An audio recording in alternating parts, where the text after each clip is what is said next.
छत्रपती शिवाजी महाराज की जय भवानी, जय भवानी। भारत माता की, भारत माता की। आजच्या पद्मश्री डॉक्टर विठ्ठलराव विखे पाटील आणि पद्मविभूषण डॉक्टर बाळासाहेब विठ्ठलराव विखे पाटील यांच्या स्मृतीला विनम्र अभिवादन करतो। आणि या कार्यक्रमाला उपस्थित केंद्रीय गृहमंत्री आणि सहकारिता मंत्री, खरं म्हणजे आपण त्यांना देशाचे फौलादी गृहमंत्री म्हणतो, ते आज या ठिकाणी या कार्यक्रमाला उपस्थित आहेत। मी आपल्या सगळ्यांच्या वतीने त्यांचं मनापासून स्वागत करतो, मनापासून त्यांचं अभिनंदन करतो। आपले लोकप्रिय मुख्यमंत्री देवेंद्र फडणवीस साहेब, आमचे सहकारी उपमुख्यमंत्री अजितदादा पवार, सहकार मंत्री केंद्रीय मुरलीधर मोहोळजी, ज्यांनी या कार्यक्रमाचं आयोजन केले ते जलसंपदा मंत्री आणि पालकमंत्री राधाकृष्ण विखे पाटीलजी, महसूल मंत्री चंद्रशेखर बावनकुळेजी, प्रदेशाध्यक्ष रवींद्र चव्हाणजी, गिरीश महाजनजी, पंकजताई आमच्या तिकडे, पंकजताई मुंडेजी, जयकुमार गोरे, सहकार मंत्री बाबासाहेब पाटील आणि सुजय विखे पाटील, मोनिकाताई राजळे, विठ्ठलराव लंगे, आमदार अमोल खताळ, काशीनाथ दाते, आशुतोष काळे, विक्रम पाचपुते, किरण लामटे, सर्व व्यासपीठावरील सन्माननीय मान्यवर आणि उपस्थित सर्व लाडक्या बहिणी इकडे समोर आहेत आणि लाडके भाऊही आहेत आणि लाडके शेतकरी बांधव भगिनी आणि पत्रकार मित्रांनो, खरं म्हणजे महाराष्ट्र आपली जी भूमी आहे यामध्ये सहकाराचं एवढं मोठं जाळं आणि मुळं एवढी खोलवर आहेत आणि इथूनच देशभर ती फोपावली गेली। खरं म्हणजे सहकारिता के माध्यम से देश की समृद्धि का संकल्प लेने वाले और किसानों के जीवन में क्रांति लाने वाले और क्रांति लाने के लिए मिशन मोड पर कार्यरत रहने वाले अमित भाई, मैं आपका फिर एक बार इस महाराष्ट्र की धरती पर हृदय से स्वागत करता हूं। आपको बहुत बहुत अभिनंदन करता हूं आपका। आज खरं म्हणजे सहकार क्षेत्रातल्या दोघा महान पिता पुत्रांच्या पूर्णाकृती पुतळ्याचा हा संपन्न सोहळा होतोय। हा सोहळा म्हणजे प्रवरानगर लोणी परिसर हा महाराष्ट्राच्या सहकार इतिहासातलं हे खऱ्या अर्थाने आजचा ऐतिहासिक दिवस आहे। सुवर्णाक्षराने लिहून ठेवावा असा दिवस आहे, असं म्हटलं तर वावगं ठरणार नाही। आणि याच भूमीतून मगाशी मी म्हटलं, महाराष्ट्रातल्या नाही देशाला सहकाराचा वारसा मिळाला। या भूमीने दाखवलं शेतकरी संघटित होऊन आणि एकजुटीने क्रांती घडवू शकतो। इथूनच याची सुरुवात झाली। पद्मश्री डॉक्टर विठ्ठलराव विखे पाटील यांनी लोणीला पहिला सहकारी साखर कारखाना उभारून सहकाराची क्रांती घडवून आणली। शेतकऱ्यांच्या घामाला योग्य मोबदला मिळावा, त्यांच्या पिकाला चांगला भाव मिळाला पाहिजे, त्यांची मुलं शिक्षण घेऊन पुढे जावीत म्हणून विठ्ठलरावांनी संपूर्ण आपलं आयुष्य वेचलं। आणि त्याचबरोबर हाच वारसा लोकनेते बाळासाहेब विखे पाटील यांनी जीवापाड जपला। त्यांनी फक्त सहकार शेतीपुरतं मर्यादित न ठेवता प्रवरा मेडिकल कॉलेज असेल, प्रवरा कोऑपरेटिव्ह बँक असेल, शैक्षणिक संस्था, कृषी व आरोग्य प्रकल्प यांच्या माध्यमातून संपूर्ण अहिल्यानगर जिल्ह्यालाच खऱ्या अर्थाने नवसंजीवनी दिली आहे असं म्हटलं तर वावगं ठरणार नाही. आज लोणी व अहिल्यानगर जिल्हा हे शिक्षण, आरोग्य आणि सहकाराच्या कार्यामुळे देशभर ओळखलं जातं. विठ्ठलरावांचा, बाळासाहेबांनी वारसा खरं म्हणजे आमच्या मंत्रिमंडळातील सहकारी राधाकृष्ण विखे पाटील यांनी सुद्धा जपला आहे आणि पुढं आपला सुजय पण त्याचा वारसा पुढे नेतोय, याचा आपल्या सगळ्यांना अभिमान आहे. विठ्ठलराव यांनी या पहिल्या सहकारी साखर कारखान्याची इन्व्हेस्टमेंट केली. ती सामाजिक जाणीवेची होती, माणुसकीची होती आणि खऱ्या अर्थाने सहकार्याची होती. आज ही गुंतवणूक आज 2 पिढ्यानंतर देखील आपण फोपावलेली पाहतोय आणि याचा वटवृक्ष झालेला आपण पाहतोय.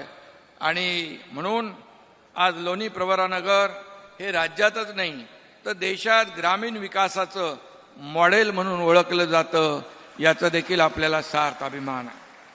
लोकशाही, चारित्र्य, बंधुभाव, शांतता, प्रगती ही तत्व म्हणजे सहकाराचा खरा आत्मा आहे. हाच आत्मा महाराष्ट्राने अनेक वर्ष जीवापाड जपलेला आहे.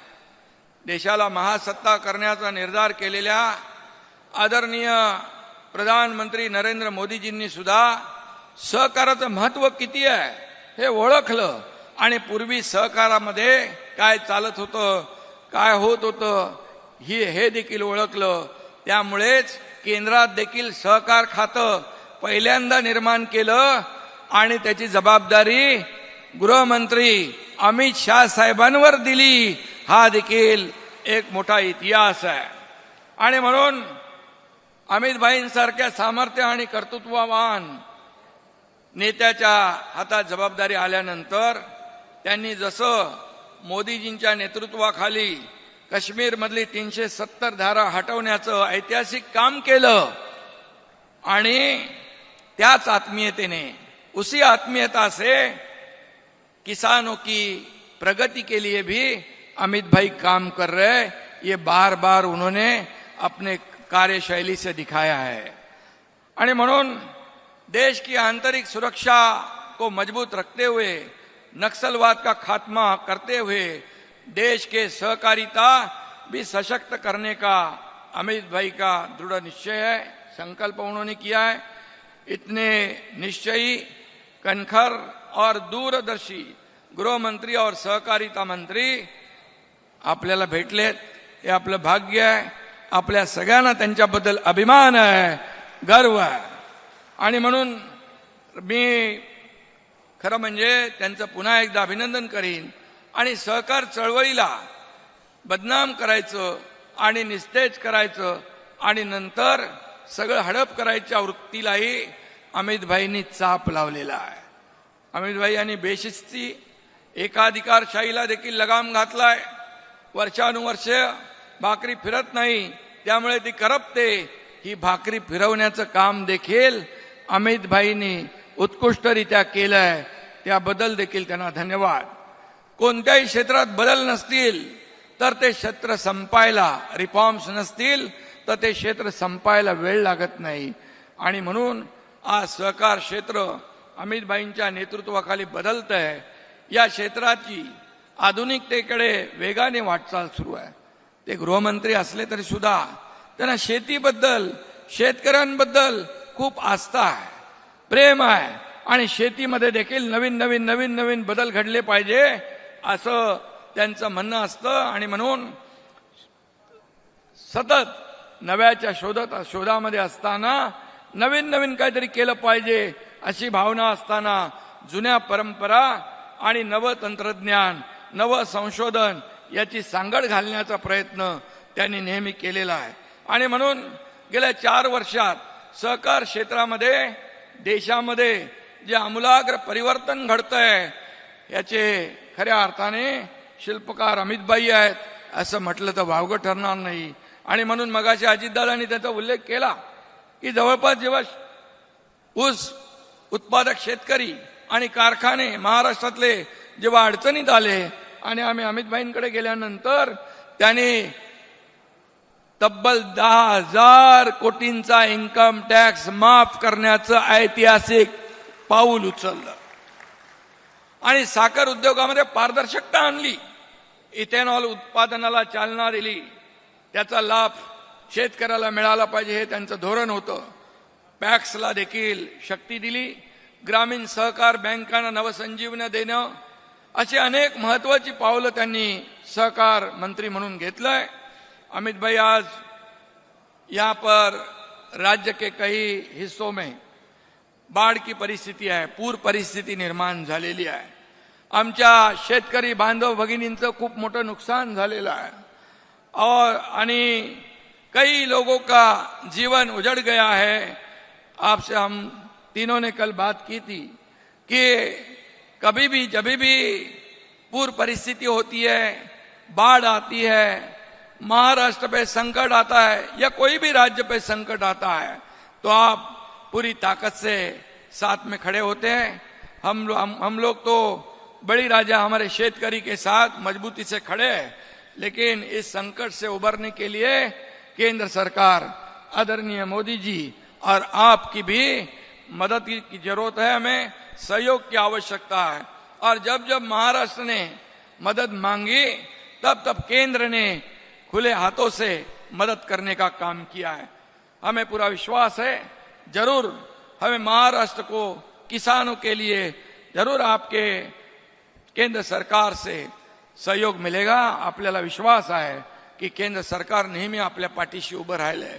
आणि मी मगाशी आकडेवारी पाहत होतो तर 10 वर्ष 2010च्या पूर्वी 10 वर्षामध्ये केंद्र सरकारने महाराष्ट्राला फक्त 2 लाख कोटीची मदत केली होती.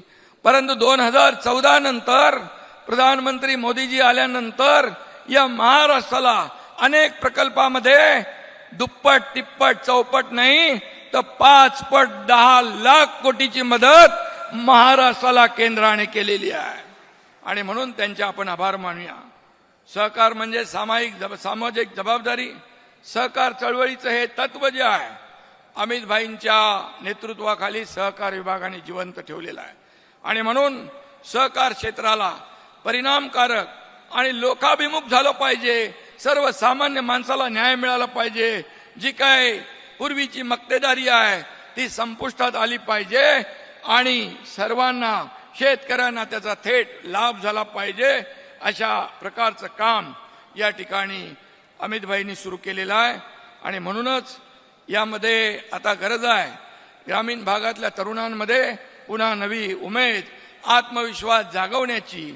आणि म्हणूनच या ठिकाणी मी पुन्हा एकदा स्वर्गीय विठ्ठलराव आणि बाळासाहेब विखे पाटील यांनी खऱ्या अर्थाने समृद्धीसाठी सहकाराचा मार्ग दाखवला. तो मार्ग आपल्याला आणखी मोठा आणि प्रशस्त करायचा आहे.